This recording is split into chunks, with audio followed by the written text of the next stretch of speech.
ADN Podcast. ADN Podcast. Voces con contenido. Somos iguales, somos diferentes. Somos 19 millones de temas por conversar. Somos País ADN, con Aldo Schiapacase y Piedad Vergara. Claudio, de todas las estrellas del Mundial, ¿cuál es la que más te simpatiza?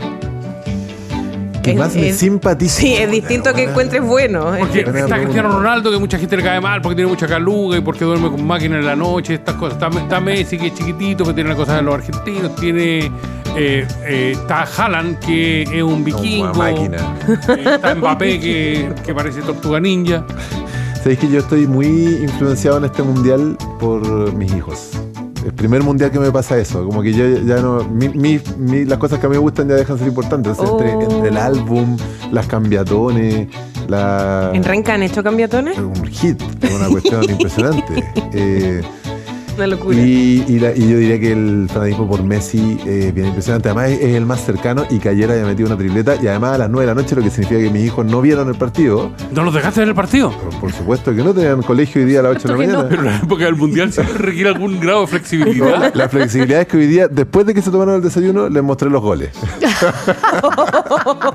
Bien, me parece. Perdón por esa disciplina. ¿Quiénes están de acuerdo con Claudio Castro? Que nos escriban a nuestro WhatsApp. Estoy de acuerdo. Cambio fundamental en la historia de los mundiales es que ahora los recuentos son muy buenos. Lo que se llama el compacto del partido es muy bueno. Entonces, y está muy rápido y está disponible siempre y todo el cuento. Más todavía se lo hace un tal Aldo. Los compactos, o sea, créeme que me encantaría hacer compacto, porque requiere una capacidad de síntesis fantástica. ¿Y a ti, María? Mira, mi hijo, la única esperanza que tiene es con Mbappé, porque Chile no fue al Mundial. Su otro país, que es Ecuador, fue con mucha ilusión a ver a la casa de unos amigos el partido el domingo y hasta ahí nomás llegaron. Así que, como él va a colegio francés, Mbappé. Claro. Simpatiza mucho. Hay otro Mbappé cambio es como fundamental, el ídolo de los niños del colegio. Que ha traído este siglo, porque en los 80 y los 90 los ídolos tenían pies de barro. ¿Ya? Ponte tú Paolo Rossi, la estrella máxima de Italia del 82, que nos hizo francamente querer aún más la divisa italiana. Era un gallo que había estado, que fue juzgado y sancionado por amaño de partido, es decir, mal. Y después vino Maradona. Entonces, lo que están hoy día pueden ser pesados, pero no tienen grandes pecados, te diría yo. No que sepamos. Hay más ojos encima, además. Ya no se pueden hacer las cosas de antes. ¿Amañar partidos? Eso probablemente sí, pero digo, un personaje público, hoy día venía viendo 650 millones de seguidores tiene Cristiano. Sí. ¿Qué va a hacer ese hombre? Además de subir fotos con las máquinas, digo. Sí, pero además... Con las calugas, como dice Aldo. Hoy día es muy fácil. Bociña, el arquero de Cabo Verde, pasó de no sé qué, ya está convertido en un fenómeno viral. Pero Bociña es malo, seamos honestos. Tuvo un gran partido, pero... Pero tú subiste Tim Payne, ¿cachaste cómo fue? Sí, impresionante. Pero fue un influencer argentino que dijo, vamos a hacer conocido a un personaje. Y ya tiene como 7 millones de seguidores. Increíble. Pero la cuestión funciona hasta que juegan, po. Tim Payne jugó y ya... Pero dicen que se viene a Sudamérica, a la Olimpia. Paraguay. Va a jugar la Libertadores. Exactamente. ¿Tú vas a ser feliz con eso? ¿Por? Porque estabas muy entusiasmado ayer con el personaje. Te noté muy entusiasmado. Tim Payne, no. Tim Payne. No, ya. Sí. No lo encuentra malo, pues, ese es el problema. Sí. Es injusto su... Yo prefiero que inflemos a alguien que... Pero guapo. Que es lo que a algunas nos importa Pero el mundial. basta de cosificar a los jugadores de fútbol, pide hasta cuándo. Terrible, Buscarlo, María. buscarlo, no lo he visto. Qué Oye, terrible, María, esto de cosificar. Yo ayer vi Terrible. el primer gol de Messi y golazo. Después me quedé dormida y me desperté con el El tercer último gol. fue mejor. Oye, pero el gol, yo igual estaba feliz con el gol de Argelia. Sí, Y yo fue como, también. ay, pucha. Sí. Fue como, ay, pucha. Bueno, ya. Pero sí, eso da un poco... son las cosas que pasan en estos partidos. Después ya Argentina, ya Messi, con todo. Estamos hoy día con María Jaraquemada, abogada experta en transparencia e integridad. María, bienvenida. Muchas gracias. Estamos también con Claudio Castro, alcalde de Renca. Claudio, bienvenido. Buenas. Y viene llegando en camino, Rodrigo Sandoval, abogado experto en Derecho Migrante y Gestión Pública, académico de la Universidad de Chile, como panelista y como experto para hablar de uno de los temas del día. Sí, lo necesitamos claramente para Lo necesitamos. entender los recovecos de un tema que vamos a estar analizando dentro de un rato. Sí, oye, tengo que comentar solo algo, lo siento, pero me parece importante. ¿Te suena un jugador que se llama Tardelli? Sí, ¿cómo no? Ah, ¿cómo no? Ah, es que mi mamá me dice que en el colegio cuando yo era chica tenían póster en las salas. ¿Viste? Siempre pasa con el fútbol, siempre hay uno. La Pero Tardelli no era el más bonito de los italianos del 82. Había una ¿No? selección italiana, no era la 82, yo creo que una posterior donde todos parecían modelos. No me acuerdo, cuando era niña. Italia, ¿viste? Yo estoy muy triste de que Italia no tenga el mundial ahora. He dicho, por favor, procede. Sí, estamos muy tristes. Estamos muy tristes. Llevan Procede. años tristes entonces, porque Sí. Sí, es triste. Bien, uno de los temas obviamente de la agenda, probablemente de los más importantes y preocupantes, esta información que hemos ido conociendo de que al parecer, más de 200 menores de edad, niños haitianos, ingresaron a Chile y están con un paradero desconocido. Sí, esperemos Sandoval para aquello. Por supuesto, viene llegando. Tengo su ubicación María, en tiempo real. ¿Te gusta el registro de vándalos o No. no? ¿Cuáles son los reparos que puede hacerle? Muchos. A ver.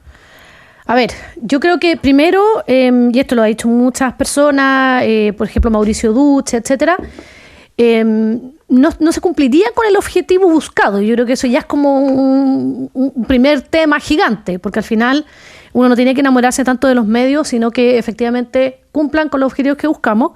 Y el registro de vándalos no vendría a generar los desincentivos de la gran mayoría de las conductas que ahí se están estableciendo.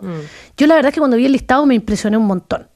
O sea, porque primero no me quedó claro cuál era el criterio de selección. Como que, no sé, podríamos todos ponernos acá a decir cuáles son las incivilidades o las vandalidades que más le perturban o que más le cargan, pero como que no había un criterio claro. Y se mezclaban cosas como tan desproporcionales como rayar un muro y matar a un fiscal. Entonces, ¿cómo vas a sancionar con lo mismo? Obviamente la sanción penal es distinta, pero ¿cómo le vas a poner una pena accesoria igual a matar a un fiscal, Matar a un carabinero, claro. matar a un carabinero, que rayar un muro? ¿Ya? Y además, o sea, sinceramente, ¿tú crees que alguien, o sea, esto es lo que pensaba yo, si alguien quiere matar a un fiscal, o sea, si está planeando matar a un fiscal, de verdad, eso es lo que está planeando, ¿tú crees que va a dejar de hacerlo porque va a perder el pase cultural? Porque no puede entrar al estadio. Claro. O sea, entonces, yo creo que hay hechos tan graves en ese listado que, claro, pierden ciudadanía, de hecho tienen sanciones ya bastante graves, accesorias por el tema de las penas, que esto no es un desincentivo para nada. Entonces, como que no se entiende mucho y creo que como que se mezcla mucho como peras con manzana. Incluso le leí a alguien peras con elefante. Era como muy mezclado. Claro. Entonces, no se logra la efectividad de tratar de disminuir ese tipo de conducta. Segundo, a mí el tema de... porque claro, también se mezclan mucho las sanciones, no entrar al estadio, perder el pase cultural con perder la gratuidad o la pensión en el futuro, que también ahí se duda de la constitucionalidad. A mí no me gusta tampoco que se afecten derechos sociales, porque eso tiene dos temas. Uno, que son garantías constitucionales y que tiene que estar muy restringido cuando se va a limitar el acceso. Pero segundo, que sabemos que tiene una afectación que le llega mucho más a un nivel socioeconómico más vulnerable. Entonces tú puedes terminar generando incluso más exclusión y meter a las personas en un circuito de marginalidad, porque estás aplicando este tipo de sanciones que a una persona que tiene otro nivel socioeconómico, que no requiere del Estado en un país tan desigual, no va a tener esa misma afectación. Entonces, yo creo que en ese sentido también como que uno lo ve como un poco injusto. Y creo que algunas también, especialmente las de incivilidades más que la de vándalo, creo que también hay que mirarlas bien, porque yo creo que tampoco, o sea, tenemos que ser muy cuidadosos con no afectar tampoco el derecho a la legítima protesta o a las manifestaciones pacíficas que tienen las personas. Yo creo que ahí también hay que hacer como un doble clic y hay que tener ojo con eso. Pero yo insisto, o sea, es como, por ejemplo, de la rifa y los bingos. Sí. En un país que se hace tanta rifa y bingo porque los derechos sociales no están cubiertos. Ya como decía Ruminot recién. Juro que a mí me llamó más la atención. Sí. ¿Qué pasa con las apuestas ilegales? ¿Qué pasa con delito económico? ¿Qué pasa con otro tipo de...? Entonces, de verdad que me llamó poderosamente la atención esa parte. Que lo que pretendían perseguir es la rifa sin autorización. O sea, quieren que todas las rifas hoy tengan autorización. Y hablan de rifa, no de bingo. De rifa, bingo y todas estas cosas que se... Pero imagínate la rifa por el hijo enfermo que vas a tener que ir a pedir una autorización. O sea, ya la persona está sufriendo una cuestión tremenda. Yo no sé, quizás ustedes tienen más información, pero que yo sepa, las rifas y los bingos no son como algo que nos está afectando socialmente por la cantidad de estafas que están ocurriendo. Yo no he tenido noticia de eso al menos. Entonces siento que hay temas mucho más graves, como las apuestas ilegales, que incluso está todo el tema ahora de esta discusión de qué pasa con las apuestas ilegales, que se les está cobrando impuestos y se las estaría como legalizando entre comillas, etcétera. Y conductas que no se entienden y que además, insisto, hay una mezcla de cosas tan hiper mega graves como matar a un carabinero o matar a un fiscal con rayar un muro, que la verdad es que uno... creo que, no sé, la verdad me costó entender cuál era el criterio que estaba detrás de la selección de los hechos punibles. Mira, yo suscribo todo lo que dice la María en términos de que esto, claro, cuáles son los criterios, cuál es la capacidad de fiscalización. La gran mayoría de estas cuestiones son sancionables hoy, ¿no? Sin la idea de un registro de vándalos. Sin embargo, yo creo que este es de ese tipo de temas que nos ponen en jaque en una discusión razonable de la sociedad, porque primero conectan muy bien con esta idea del orden que efectivamente está instalada, la idea contraria, ¿no? Que hay un desorden, y esto desde experiencias muy cotidianas de las familias, yo lo veo en Renca y es una cuestión que salta mucho a la vista todos los días, ¿no? Desde una persona que no puede ocupar la plaza porque hay gente que está tomando, o personajes que están rompiendo el paradero, o gente que bota basura en lugares donde no debe botar basura, ¿no? Más o menos las cosas además a las que nos enfrentamos los municipios todos los días, pero que causan un prejuicio bien grande a esa vida cotidiana, pues no a una persona que va a tomar la micro, ¿no? Que camina por su vereda de su casa, que quiere ir a comprar y pasa por la plaza de la esquina, y por lo tanto a mí me parece que avanzar en una idea de más orden en nuestra sociedad es una cuestión que nosotros tenemos que hacer, y la pregunta es cómo, ¿no? Esto no se trata la divergencia con la medida del registro de vándalos con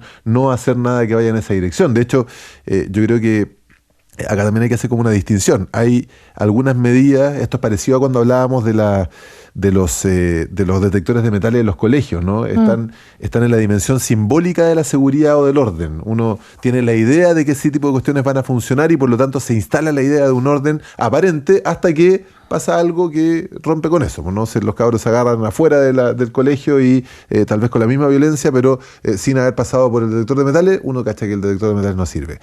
Aquí yo estoy...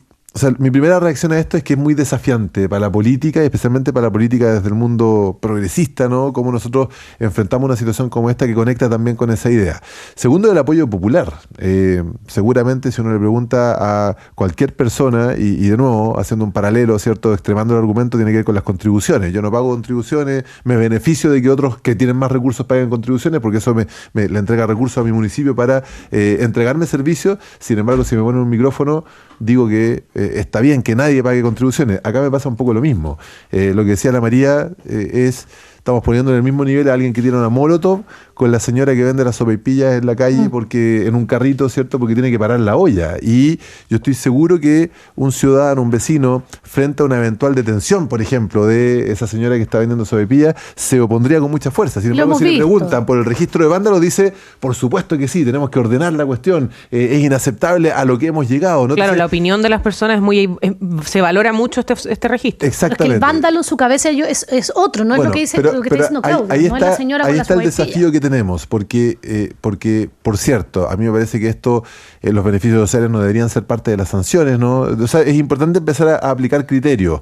Hay que hacer distinción entre el tipo de incivilidades y tipo de delitos, algunos derechamente, que hoy día ya están penados. Sin embargo, ¿cómo hacemos eso sin renunciar a la idea que es la que yo creo que quieren? Lo pienso en los vecinos y vecinas de Renca, que es que hayan instrumentos que permitan, por ejemplo, que el municipio o que Carabineros ordene esta cuestión que yo veo que está desordenada hoy día. Y luego la otra discusión tiene que ver con la capacidad de fiscalización. O sea, Exacto. Un registro de vándalos no tiene ningún sentido si nosotros no somos capaces hoy, ¿cierto? Hoy en que tomar en una plaza está penado, ¿no? No tenemos ninguna capacidad de fiscalizar eso si es que no andamos con un carabinero arriba, por ejemplo, de los vehículos municipales, porque a los funcionarios municipales no tienen esa facultad. Entonces, está bien, hecho el registro, cuál es la capacidad efectiva de que esto funcione, es otro elemento. Yo diría que mi primer impulso es decir, mira, no me gustan los criterios, pero yo creo que esto representa un desafío para ver cómo logramos no abandonar la idea de que es necesario mejorar prácticas de convivencia finalmente cotidiana, ¿no? Que afectan mucho la vida cotidiana de las personas, pero hacerlo de una forma efectiva, eficiente y que al mismo tiempo nos permita cambiar la conversación, ¿no? También esto tiene algo de rechazo social a estas actitudes que muchas veces están muy expandidas e incluso como normalizadas en nuestra sociedad y que es verdad que no está bien, pues, ¿no? Los espacios públicos son de todos. Como paréntesis, solo como paréntesis, porque se está discutiendo el tema de la vandalización de la fuente alemana y meterle reja, que es una cuestión comunal. ¿Te gustan los parques con reja o no? No me gustan. Desde una perspectiva urbana, además, eso evidentemente complica el acceso a estos espacios públicos. Desde una perspectiva de la evidencia, tú sabes que esto es discusión de todos los días. Alcalde, por favor, pongamos una reja, porque mire cómo, qué sé yo, hay una persona en situación calle. En los lugares donde hay reja es más fácil que esos lugares terminen siendo tomados por personas porque se genera un recinto cerrado, pues, ¿no? El personaje salta a la reja, se instala además pegadito a la reja y termina siendo como el dueño de ese espacio público. La teoría urbana asociada con seguridad dice que los espacios más seguros son aquellos que están abiertos, ¿no? Y que tienen la posibilidad de que sean utilizados por todos. El asunto de nuevo es cómo las normas se respetan y también cómo se fiscalizan. Y ahí o en las entramos noches, quizás. Claro, ¿qué sacamos con tener un registro de vándalos y aumentar la sanción para las personas que rayan si es que nosotros no sabemos quiénes rayaron? Entonces, ¿a quién le vamos a aplicar el registro de vándalo? Entonces, yo creo que ahí también lo que dice Claudio es un temazo, porque en el fondo nosotros tenemos un problema hoy en día de lo que dicen los gringos, el enforcement, de hacer cumplir las leyes. Porque hoy en día estos ya son conductas que están sancionadas con mayor o menor grado, podemos hablar de aumentar la sanción, etcétera. Pero el problema es que no somos capaces de hacerlas cumplir. Entonces, ¿qué nos va a hacer creer que solo por establecer un registro, que ya te he dicho, las personas que estudian política criminal, que esto, y se ha visto comparativamente los pocos casos que hay en el mundo de situaciones similares, que esto no desincentiva? Entonces, ¿qué nos va a hacer creer que acá las cosas van a cambiar? Y yo vuelvo a insistir, o sea, es que a mí eso de matar a un carabinero, matar a un fiscal, y que porque pierdas el pase cultural o la posibilidad de entrar al estadio no lo vayas a hacer, de verdad, que para mí no resiste análisis. Entonces, no sé. Yo no estoy, como dice Claudio, no estoy en desacuerdo con el objetivo en sí, pero creo que el medio que se está proponiendo no cumple para nada con el objetivo. Hola, Rodrigo. Hola, ¿cómo están? Muchas gracias por estar con nosotros. Por favor. Hoy no en calidad de galleta, obviamente.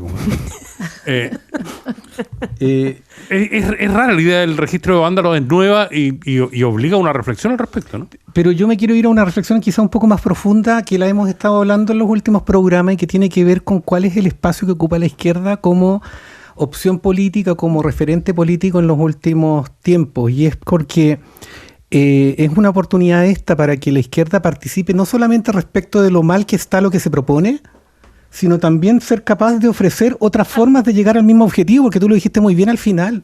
Lo que hacen referentes políticos como los que están hoy día en el gobierno es conectar con una inquietud ciudadana, y es que estamos todos hartos de ver, como se les llama, incivilidades, micro violaciones al orden social que se van acumulando y que van generando un sentimiento de hastío en la ciudadanía. Y lo que hacen este tipo de ofertas es conectar con esa sensibilidad. Aunque la forma... Lo que a mí que eso es lo que hemos hablado cuando se criminaliza la pregunta, cuando tú criminalizas y tú dices que toda persona que se opone a una complejidad migratoria es xenófoba, cuando tú dices que cualquier cosa es el opuesto, entonces tú le regalas ese espacio político a tu oponente, al que sí está hablando de esos temas. Y lo que hace el mundo de Kast es que conecta con esa sensibilidad, y la izquierda no ha sido capaz de conectar con esa sensibilidad y darle una respuesta sensata. Entonces, esta es una oportunidad que tiene la izquierda para participar en este debate, pero no solamente respecto de lo mal que está lo que se propone, sino que señalar de qué forma, desde lo que es el etos político de la izquierda, se proponen soluciones para el mismo problema. Pero lo que no puede suceder es que digamos que está mal lo que el gobierno ofrece y no demos alguna alternativa igualmente razonable. Pero es que es complejo. Yo pienso, Claudio, por ejemplo, hablando de los temas, la música fuerte que ha sido un tema en el último tiempo, o ir a un paraje natural y transformarlo en una fiesta desbocada. Es una incivilidad que a la gente le molesta. Pero da eso para llegar al registro vándalo, ¿no? Es una incivilidad que está castigada hoy día, que en general las ordenanzas municipales que se aplican, ¿no?, y se sancionan desde el juzgado de policía local existen y además tienen criterios establecidos. Nosotros íbamos con objetivos, un sonómetro, ¿no? Sí, claro. Y ese sonómetro supera cierto nivel y hay un rango de conversación y de criterio, ¿no? Los inspectores primero tocan la puerta y le dicen, oiga, usted tiene una música muy fuerte, bájela porque si no vamos a volver, y bueno, si volvemos pasamos el parte. ¿Cuál es el problema de eso? El problema no es cuando eso, el problema es cuando eso no es atendido por las personas que están cometiendo esa incivilidad, ¿no? Donde quedamos en la nada, pues, ¿no? Tipos que le echan la choreada a los inspectores que fueron a plantearlo y esto me parece muy importante también, cuando tú lo tomas desde una perspectiva también a propósito de las sanciones que pueden generar un registro de ricos y un registro de pobres, ¿no? Eso también pasa en sectores que tienen más ingresos, ¿no? Y a mí me parece que acá hay que desnudar también una suerte de doble estándar a propósito de las rifas o los bingos, ¿no? El mismo gobierno que propone sancionar el bingo está habilitando, ¿cierto?, el funcionamiento o regularizando por una vía distinta a la legal el funcionamiento de las casas de apuesta, si nos vamos al secreto bancario, ¿cierto? Acá es importante como criterio transversal que las sanciones que se apliquen a lo que finalmente termine, esto mi impresión es que va a pasar, como casi todas las cosas que está haciendo el gobierno, no podemos discutirlas mucho, pero al final tienen los votos y están avanzando un poquito a matacaballo. El asunto es lograr criterios que permitan, por ejemplo, como una cuestión fundamental, que acá no hayan distinciones de penas que afecten a personas por ser pobres, ¿no? Si a mí me quitan la posibilidad del subsidio de arriendo, eso es una pena que castiga la pobreza, no castiga una incivilidad. Pero una consulta, ¿cuántos sonómetros tienen a disposición tus inspectores? Nosotros tenemos uno o dos, ¿no? Es que ese es el punto. Fíjate que hay toda una dimensión respecto a cuál es la capacidad financiera que tienen los municipios para fiscalizar ese tipo de normas. Y también, vuelvo al asunto, desde la izquierda hay otra clase de respuesta, a veces muy de largo plazo, pero por ejemplo, ahí tenemos un tema del rol que se le da a la civilidad en la educación, al rol que tiene la organización comunitaria como un actor importante del tejido social. Es decir, hay respuestas desde lo que es la matriz de la izquierda. Lo que pasa es que hace mucho tiempo que nos olvidamos de ofrecer respuestas desde esa matriz y de trabajarlas, de procesarlas, de modernizarlas, pero hay formas de resolver este tipo de cosas de otra matriz. A mí me toca en el tema migratorio, por ejemplo, que tú tienes un montón de problemas de convivencia y hay una respuesta que es la policial y hay una respuesta, pero en otros lugares a mí me ha tocado participar en iniciativas en las cuales precisamente el robustecimiento del tejido social, la creación de instancias de convergencia en términos de la recreación, por ejemplo, las que te dan las respuestas que además son más sostenibles, porque el problema de la mirada esta, como del registro de vándalo, es que te da por perdida una persona. Te la saca del sistema y la perdida es como expulsarlo, es como el tema de aula segura, es como que todo se resuelve expulsando, impidiendo, encerrando a alguien. Bueno. Oye, y además el presidente en la cuenta pública dijo algo, hizo como una alusión a que en general estábamos todos cansados de que hubieran promesas desde la política y que no se cumplieran, y yo creo que es un punto súper, súper relevante, y que se aprobaban muchas leyes, pero que no cumplían con sus finalidades, no se implementaban bien, entonces al final la política nos tenía acostumbrados como a que nos decía que no solucionaban los problemas y no, y yo creo que esto corre ese riesgo. Corre el riesgo de que se aplauda con bombo y platillo, aunque sea con un voto más, este registro de vándalos y de incivilidades y que finalmente no cumpla con su objetivo, no sea capaz de fiscalizarse, los que estén en el registro de vándalos entren igualmente al estadio, porque ya tenemos casos de personas que no pueden entrar a los estadios y que entran a los estadios igual, y que al final lo que sigue haciendo es lo mismo que el presidente Kast decía que no quiere que pase, que es que la política caiga en descrédito por hacer muchos anuncios, decir que va a solucionar los problemas y que finalmente no lo hace. Entonces yo creo que ahí igual hay que tener ojo con eso. O sea, yo creo que yo no creo que la izquierda se restaría de esta conversación, por la popularidad que tiene y por la necesidad que tienen las personas de solución en este tema, pero creo que efectivamente tiene que hacer una propuesta concreta y más aterrizada de cómo esto puede resolverse, pero creo que tal como se está presentando hoy en día, tiene demasiados problemas y yo le veo poca viabilidad en la práctica de implementación. Estoy muy contento que tengamos hoy a María Jara Quemada, a Claudio Castro y a Rodrigo Sandoval en este panel. Quiero entender lo que está pasando con la migración y el escándalo que ha estallado en las últimas horas en nuestro país. Lo analizamos en el segundo bloque. ¿Sabías que existe una forma segura y rápida de entregar los medicamentos en centros de salud? Y Locker Medical de Maletec hace esto posible, ideal para centros de salud y farmacias que buscan eficiencia y seguridad. Conoce más de este servicio en maletec.cl. Con Claro vive el fútbol en 4K. Si eres cliente de TV Claro, disfruta Chilevisión 4K con 4 veces más definición. Y si aún no lo eres, cámbiate al doble pack premium de Claro y vívelo como nunca antes. Claro. Contrata tu seguro de auto con Seguros Líder BCI y obtén un 45% de descuento en las 6 primeras cuotas del primer año, deducible 3 y 5, porque no es lo mismo ahorrar que ahorrar en serio. Solicítalo en sucursales, en segurosliderbci.cl o llamando al 600-380-0010. Con Líder BCI, ahorra en serio, ahorra todos los días. Hay una nueva generación de empresas más ágiles, más rápidas, más inteligentes. Son las empresas agénticas. Con De Fontana integras inteligencia artificial que automatiza, anticipa y mejora tus decisiones. Porque esto no es el futuro, esto es ahora.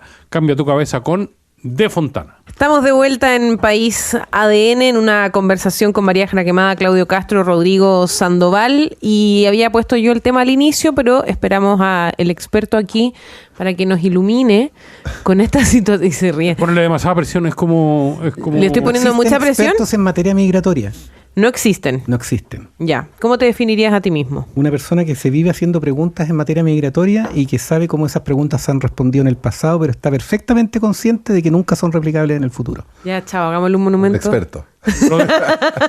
Rodrigo, hay muchos criterios que hay que analizar en la noticia que ha estallado en las últimas horas con el ingreso de aproximadamente 200 niños haitianos a nuestro país con un visado especial. ¿Qué es la reunificación familiar? ¿Dónde fueron esos niños? ¿Quién controla ese proceso migratorio? En una mirada que quiero compartir con ustedes porque de verdad tiene muchas aristas y tiene muchos ámbitos para comentar. Partimos contigo. Varias cosas. Lo primero es que esto no reventó ahora, esto es en abril del año pasado. Justamente estaba revisando una nota que me hicieron en abril del año pasado en donde esto ya había surgido, que fue cuando tuvo lugar esta denuncia, ¿ya? En esa oportunidad, lo que justamente hice presente fue que aquí no había necesariamente un problema de ilegalidad y de negligencia, sino que sí era necesario un tema de inteligencia migratoria para saber quién estaba gestionando estos charters, quién los estaba financiando y quién los estaba operativizando, y si además de esos servicios que estaba prestando, estaba interviniendo en la forma en la cual se gestionaban esos permisos.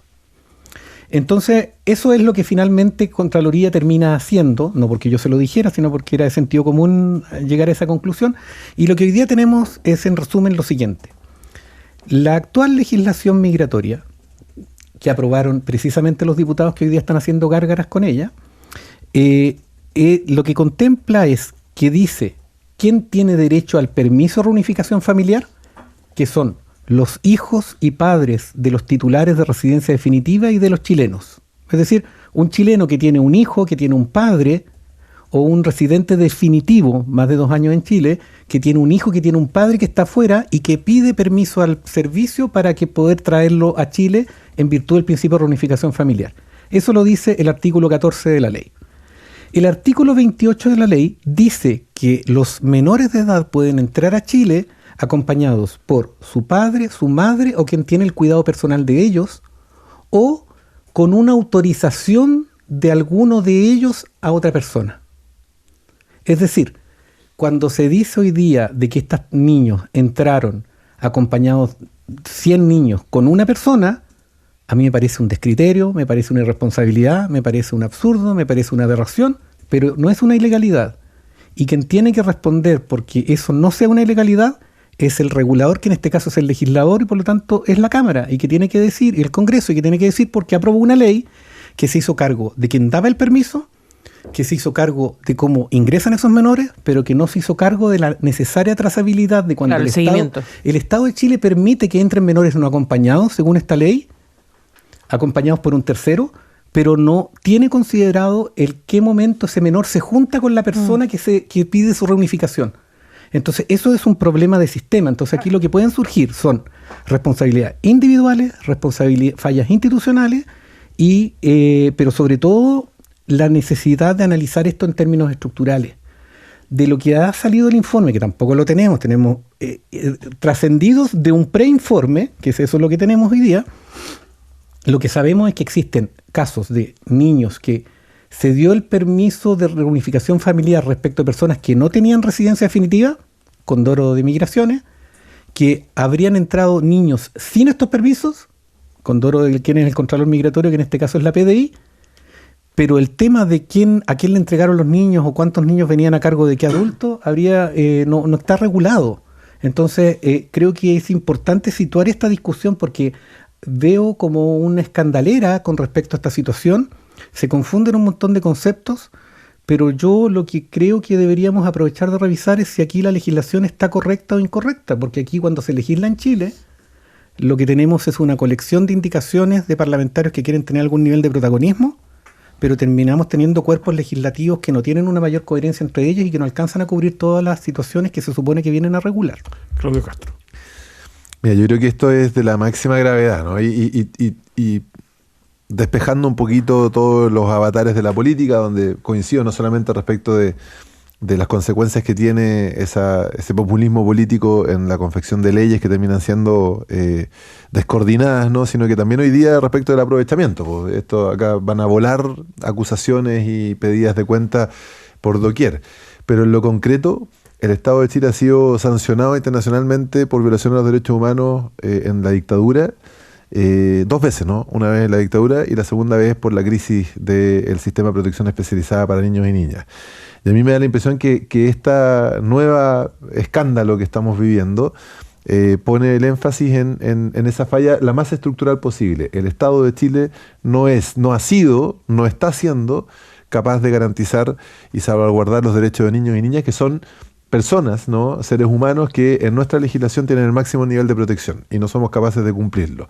Y esta falla termina siendo una evidencia más de eso.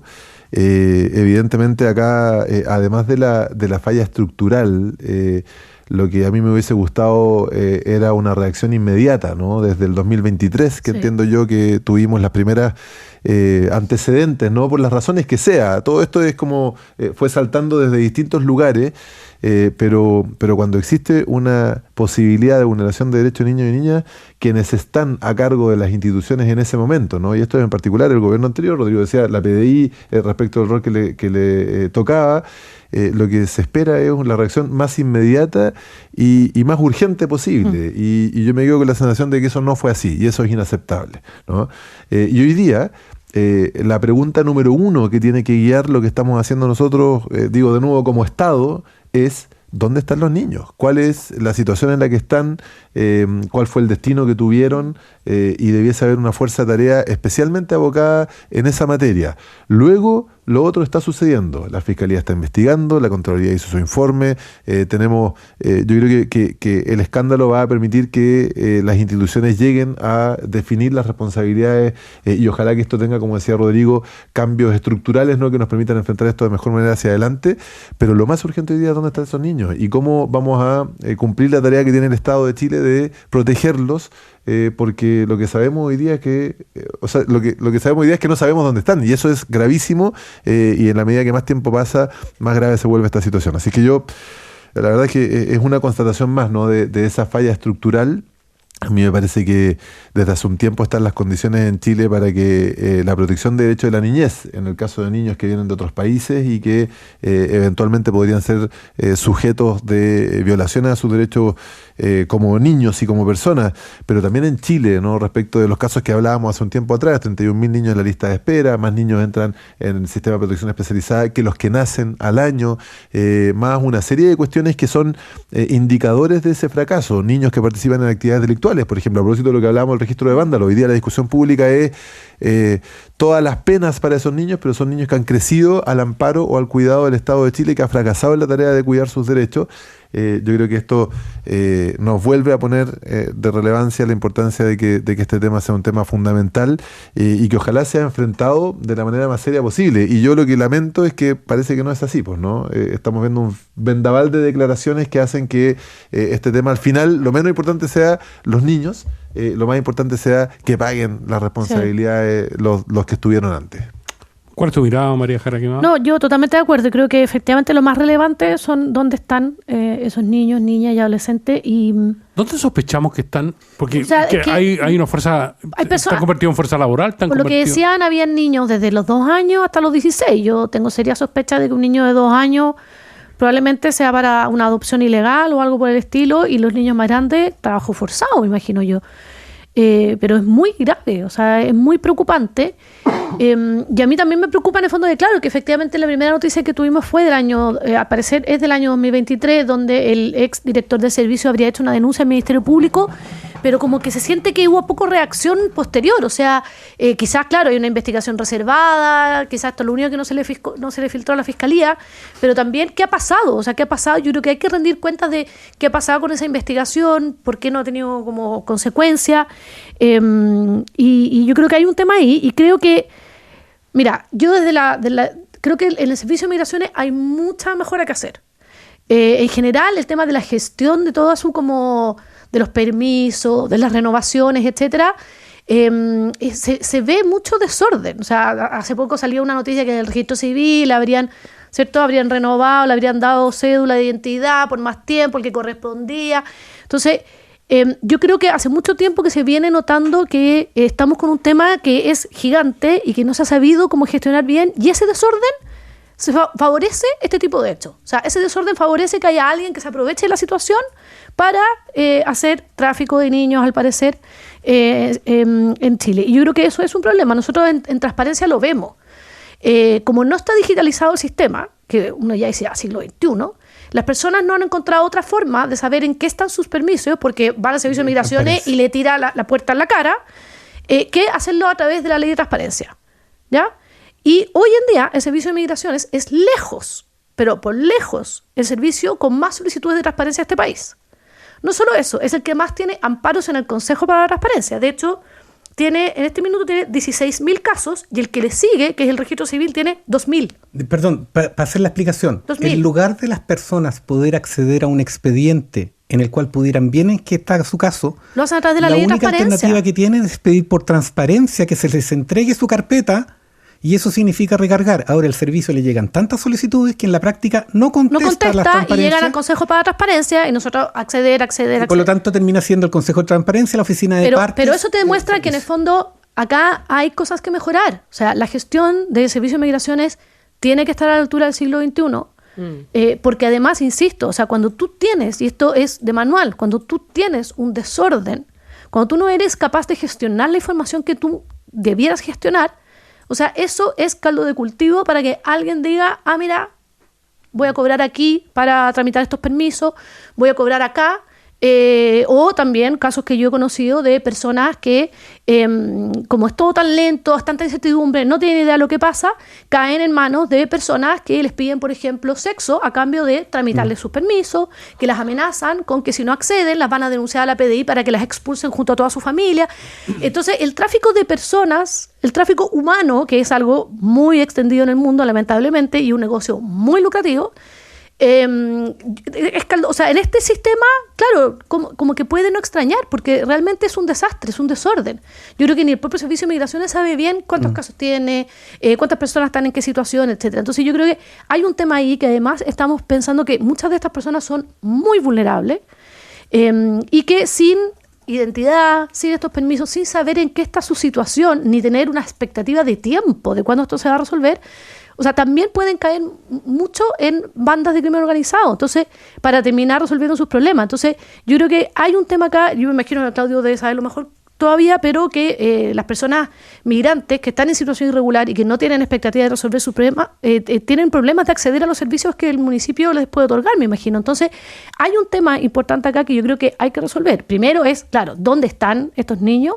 Pero segundo, ¿cómo hacemos que este servicio efectivamente sea mucho más eficiente, más eficaz y no permita que este tipo de desórdenes lleve a situaciones como estas que no tenemos idea de dónde están estas personas? Ahí hay dos cosas que a mí me gustaría, una respecto al caso y otra, si se quiere, más sistémica. Respecto al caso, es importante aclarar que aquí estamos hablando de dos momentos, uno el 2023 y otro el 2025. El 2023 es la denuncia que habría hecho Taller. Él dice hoy día que hizo una denuncia al Ministerio Público. Yo Sí. lo único que me consta es que oficiaron a la DGAC. La DGAC, que dijo que ¿Ya? no era su problema. Claro, pero igual suspendieron un vuelo. ¿Ya? Suspendieron un vuelo y mandaron de vuelta a otro. Pero lo que quiero dejar como en el aire es que no necesariamente se trata de niños que están perdidos.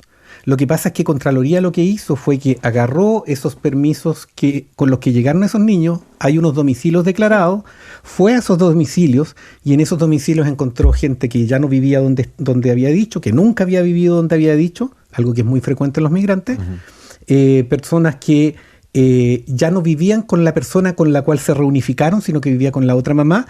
Y está el caso de un papá que dice que incluso hasta creo que hizo una denuncia de presunta desgracia porque la mamá se fue con el hijo. ¿Ya? Esas son las situaciones. Claro. Puede que todos ellos estén hoy día con sus padres y no haya ningún problema. Ojalá. Es posible. El problema es que el Estado no puede confiar en esa eventualidad y ahí es donde está el tema sistémico, el que el Estado tiene que hacerse cargo respecto de que todo menor de edad que entra a su territorio es su responsabilidad hasta que está con sus padres. Eso desde el punto de vista del caso. Y respecto al tema más amplio, que es lo que dice María, yo creo que aquí es importante el tema de los incentivos. Le hemos hablado en un montón de temas, de situaciones. El tema es que los incentivos que hoy día existen para la actividad política y para la actividad legislativa y para el desarrollo institucional son del sálvese quien pueda o sálvese solito. Porque no hay nadie responsable del resultado final. ¿Cuál es el resultado final en este caso? Que un menor de edad que se viene a juntar con su papá termine junto a su papá. ¿Qué es lo que regulamos? El tránsito de quien da el permiso, cómo esa persona se mueve desde su lugar de origen hasta acá, quién regula el timbre del pasaporte y nada más. Entonces, también pasa con respecto a este tipo de cosas cuando señala María sobre el tema de la ausencia de recursos de migraciones y todo. Yo viví la ausencia de recursos. Para serles honesto, parte de las razones por las cuales yo renuncié es precisamente porque no hubo forma de hacer entender que se necesitaba recursos y una nueva institucionalidad para un servicio que requiere tener no solamente un tema de gestión de visas, sino que también requiere una gestión del conocimiento, una gestión de la información, que significa apostar dinero en eso. Pero los incentivos no están porque, por un lado, los parlamentarios no viven de hacer bien el trabajo, los servicios no se justifican, o los titulares de los cargos no se justifican necesariamente por hacer bien el trabajo, y la gente, los señores auditores, tendrán que hacerse cargo de lo suyo. Tampoco el premio que le dan a la adhesión a determinados candidatos, a determinados grupos políticos, la definen por la calidad de sus soluciones. Entonces también todos nosotros somos parte de un teatro en el cual los incentivos que estamos dando no están llevando a soluciones sostenibles de largo plazo y que resuelvan seriamente las cuestiones que se supone que a todos nos preocupan. María, pero hay en la migración, fundamentalmente la haitiana, una cuestión de organización detrás. Es decir, hay que tener un avión, hay que tener una organización, hay que saber quién se sube, y en ese sentido hemos logrado llegar a quién está detrás de aquello. No, parece que nada. O sea, se presume, lo que le escuchaba al diputado que hizo la denuncia ante Contraloría, el exdiputado, es que él dice que para que esto sucediera, porque él se fue a parar al aeropuerto, ¿ya? A esperar unos aviones y ver cómo se bajaban y qué pasaba y qué hacía la PDI, qué hacían todo y qué sé yo. Y lo que él decía era que su intuición lo llevaba a pensar de que aquí obviamente había una banda detrás, había algo orquestado y que tenía que haber alguien, más de alguien, y probablemente de más de una institución del Estado metidos en este tema, porque si no era muy difícil en el fondo montar algo así, y que efectivamente llegaban vuelos charter con 200 personas, y de los cuales muchos eran niños y niñas, desde los 2 años hasta los 16, y que claro, que había en el fondo una especie de falta de control de qué es lo que estaba ocurriendo y cuál era el destino de esas personas, y etcétera. Y que debe ser más o menos fácil desde el punto de vista de determinar quién contrata el avión y quién hace el charter y esas cosas, ¿no, Claudia? Bueno, o sea, esto es precisamente, yo creo, la falta de esos protocolos claros y todo este sistema que es complejo, ¿no? Acá se entrega una visa en el país de Tiene origen. muchos pasos. Yo entiendo que incluso a partir de estos trascendidos que han habido, ¿no? Se identifica en el informe de la Contraloría la presencia de una funcionaria que está involucrada en algún tipo de irregularidad también precisamente para la obtención de esas visas. Un sistema lo suficientemente complejo para que existan también espacios frente a la precariedad institucional, frente a la dificultad de tener protocolarizado exactamente todo lo que esto requiere, frente a también a propósito de lo que decía Rodrigo, ¿no? Que es lo más importante, que el Estado de Chile sea capaz de garantizar el resguardo de los niños y niñas hasta que están con sus familias, y que eso era precisamente lo que no estaba pasando. Los niños llegaban, muchos niños con pocos adultos, ¿no? Y no necesariamente se encontraban con sus padres a la salida del avión. Es muy complejo esto como para, no sé, además mi entendimiento de este problema, aventurar dónde está el problema. Lo que falta explicar, que me acabo de dar cuenta que no lo hemos señalado, es por qué un charter. Y lo que pasa es que no hay vuelos directos desde Haití a Chile, y por lo tanto la única forma, si aquí lo que hay que pensar es que estamos hablando de papás que están en Chile y que tienen hijos allá. Entonces la pregunta es, ¿cómo me lo traigo? Saco su visa de reunificación familiar desde acá, y la pregunta es, ¿cómo materializo esa traída? Una opción es mandarlo a República Dominicana y que de República Dominicana tome un vuelo acá, que igual las aerolíneas a veces tienen estos servicios de acompañamiento de menores. Ya. Pero lo que debe haber pasado acá es que alguien encontró el negocio de un grupo de gente que en Chile quiere traer a sus hijos, y que, esto está en el mejor de los casos, y que les asistió en el trámite de reunificación familiar, y que juntó un grupo de gente con esta necesidad y organizó charters para poder venir. Los charters son caros, son 120 millones, cobran, ¿no? 150 millones. Pero además te cobran para subirte, ¿no? No, pues el charter al final un charter es un avión que yo arriendo. Sí, pues arriendo. No, pero te cobran, al niño le cobran el asiento, digamos. Sí, claro, no, si le tienen que haber cobrado al papá aquí en Chile por traer al hijo. Ahora, eso es en el mejor de los casos, alguien que hizo un negocio. En el peor de los casos... En el mejor de los casos dices tú para el niño. Porque es la reunificación. Y para el sistema, porque estamos hablando de una forma... Porque claro, llega una familia. Estamos hablando simplemente de un negocio que se basa en una necesidad de alguien que necesita traer a su hijo. Exacto. Con los criterios absurdos que yo digo, de que una cantidad tan baja de adultos con respecto a la cantidad de menores, cuestión que no está regulada tampoco. En fin. Pero en el peor de los casos, a propósito de lo que dice María, que aquí estamos hablando de que había un niño que no tenía 2 años, y uno se pregunta, si el titular de eso, esto da para otras interpretaciones, pero si el titular de esa reunificación familiar requiere tener permanencia definitiva, yo debo apostar que esa persona no tenía menos de 2 años en Chile. Por lo tanto, ¿cómo se puede traer a alguien de 2 años desde allá?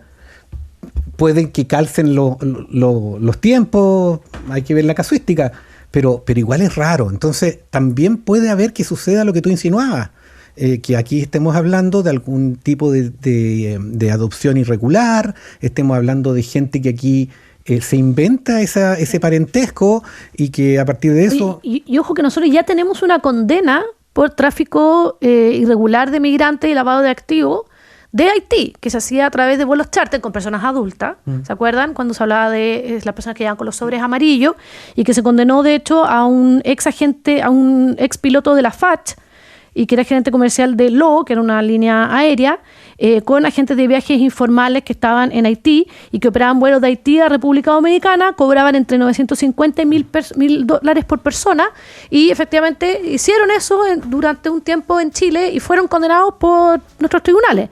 Entonces ya tenemos un antecedente. Ahora, esto era con adultos, pero ya tenemos un antecedente de alguien que hacía este tráfico irregular de migrantes a través de vuelos charter desde Haití y República Dominicana. Bueno, es uno de los temas de los que seguramente vamos a seguir hablando, y agradecer obviamente a nuestro panel hoy día aquí en País ADN, Rodrigo Sandoval, Claudio Castro, María Jara Quemada. Como siempre, muchísimas gracias por haber estado con nosotros y por la altura del debate. Muchas gracias. Gracias. Un gran abrazo a todos. Esto fue País ADN, con Aldos Quiapacase y Piedad Vergara. Conversación, actualidad y los temas de hoy. ADN, la voz de todos para todo Chile.